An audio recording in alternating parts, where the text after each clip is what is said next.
On this episode of Hip Hop Movie Club, we explore the 2010 documentary Louder Than a Bomb, which chronicles the poetry slam competition of the same name, an inspiring event held every year for high schoolers in Chicago.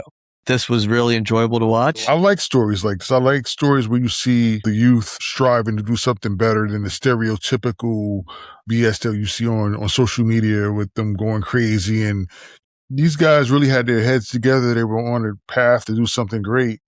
And I commend the organizers for putting this together and just giving these young people a platform to do something positive and to strive for something better, because statistics show when you give students extracurricular activities, something positive, team building activities like this, they tend to do better in society.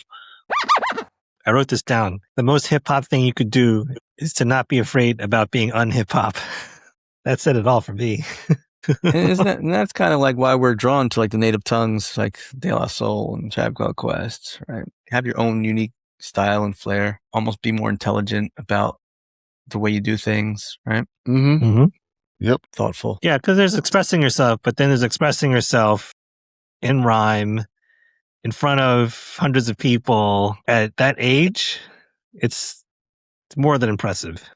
And one of the big turning points, Kevin and Big C from Steinmetz were like about to get kicked off the team for disrespecting teachers. It was touching to see how much this meant to Big C. You know, he was literally crying in his apology to his teacher. I guess their heads got big and they were talking back to the teachers. And I give them credit for disciplining the kids, but also giving them the second chance, because they really need this in their life. Like you were saying, Boogie, like they don't have as much going for them as a lot of other kids. Yeah. Self-accountability. We know you're good, but don't be cocky and arrogant about it. Yeah. You still have to work. Right. You still have to be respectful. You know, these coaches, I'm pretty sure they're not getting paid.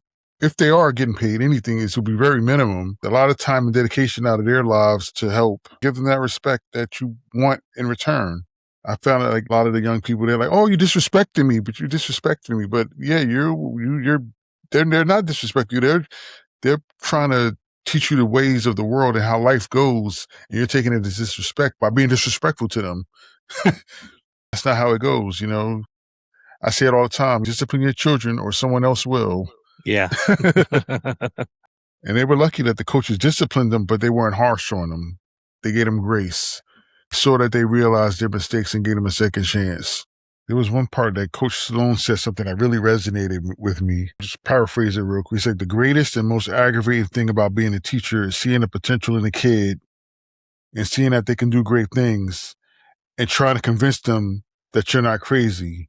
He said, it's very difficult. I'm like, yeah, I definitely remember that when I worked in the school system. I had some kids and I can clearly see the potential in them and said, this kid has something, but they're so used to getting told that they're not going to amount to anything, so that when you tell them that, they think you're giving them lip service. And I think now, like I have one of my former students, he's an actor, he's a producer. He does teaching, he's coaches and stuff like that. He's got credentials. He's got an IMDb profile with actual show and movie credentials under his name. And I'm like, wow, I remember him when he first got to the school, and he was such a problem kid.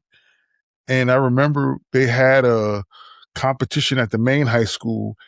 He was like Leonardo da Vinci, doing the mannerisms and acting. Everybody was like, wow, this is amazing. And that's kind of what it is. It's like all of them have something. You just got to get them to realize it and bring it out of them. Boogie, for Louder Than a Bomb, would you bring this funky flick back or leave it in the vault? Bring this funky flick back. No hesitation. Dino Right. Louder Than a Bomb, bring this funky flick back or leave it in the vault? I'm definitely bringing this funky flick back. It's such a integral part of hip hop, the spoken word part of it, at least. You don't get rapping without spoken word. And this is such a great display of it. Yeah, it's unanimous. I will also bring this funky flick back. Super well done documentary, very enjoyable, very inspiring.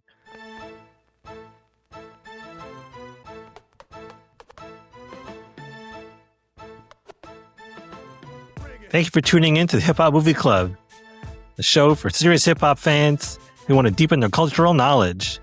I'm Dino Wright, filmmaker, designer, longtime hip hop fan, and I once stayed at an Airbnb across the street from Oak Park and River Forest High School. Nice. I'm JB, 80s and 90s nostalgia junkie, longtime hip hop fan.